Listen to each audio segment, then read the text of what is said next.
Welcome once again to yet another video on Business Law, Indian Contract Act 1872. Topic for the day, acceptance. We will begin by looking at the definition of acceptance. It is basically a proposal or an offer. It is said to have been accepted when the person to whom the proposal is made signifies his assent to the proposal to do or not to do something. And a proposal, when accepted, becomes a promise. This definition is mentioned under Section 2B of the Indian Contract Act 1872.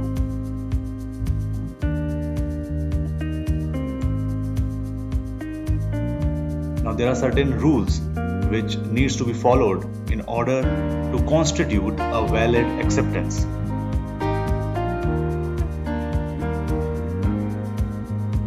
The rules are: number 1, absolute and unqualified. Number 2, communicated to the offerer. Number 3, in the prescribed mode. Number 4, time bound. Number 5 is silence is not an acceptance. And the last but not the least, acceptance by conduct. Let us go through each one of them.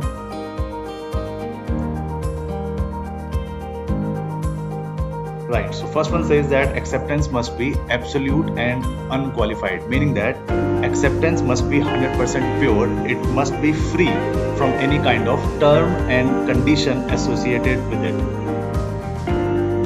For example, suppose a person named Mr. A makes a certain offer to Mr. B by saying that, will you purchase my dog for rupees 100? Now this is an offer which this person A is making to person B.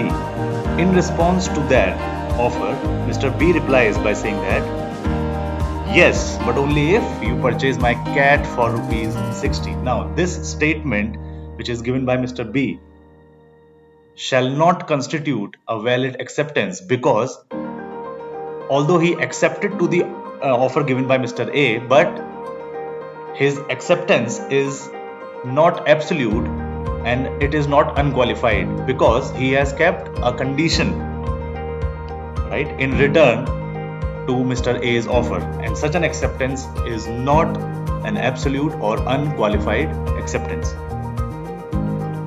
because an assent to an offer that is either conditional or partial alters the original offer.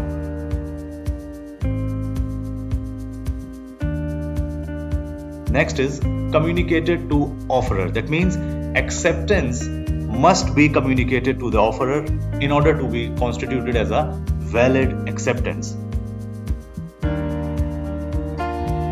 There was a decided case on this which we had discussed in our previous sessions by the name of Cardinal versus Carbolic Smokeball Company, where Mrs. Cardinal did not communicate her acceptance to the company because the company's offer was a general offer. So an exception to this rule is a general offer, because in general offer there is no need to communicate the acceptance, but otherwise in all other offers acceptance has to be communicated to the offer.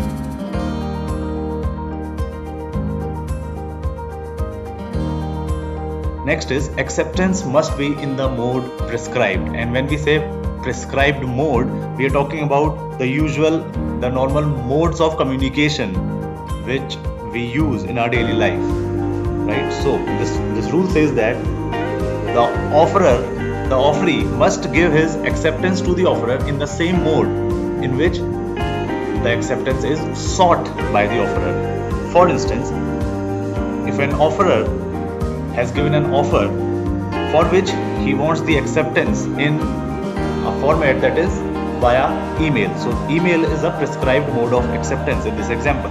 But if any offeree sends a reply via SMS or any other mode of communication, then such an acceptance would not be constituted as a valid acceptance, and the offerer would be free to either accept the same or he can even reject it on the grounds that such acceptance is not in the mode which he had prescribed.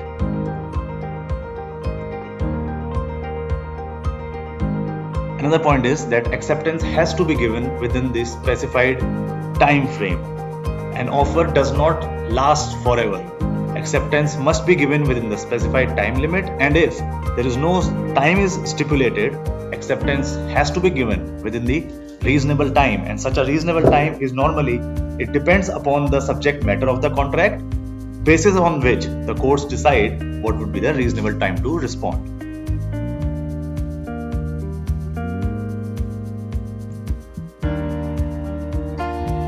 Another thing to be noted over here is that silence is not considered as an acceptance. Somebody asks you to buy something, and if you respond by not saying anything, that is, you are not actually responding, right? Then your silence cannot be taken as an acceptance.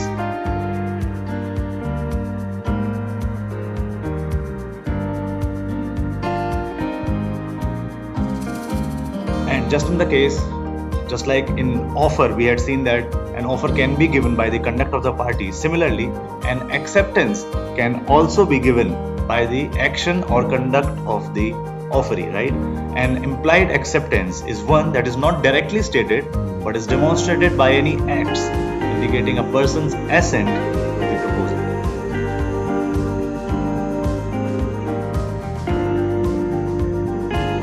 So that is it, what we have today for the topic acceptance. Stay tuned for more Indian Contract Act related videos. Thank you so much.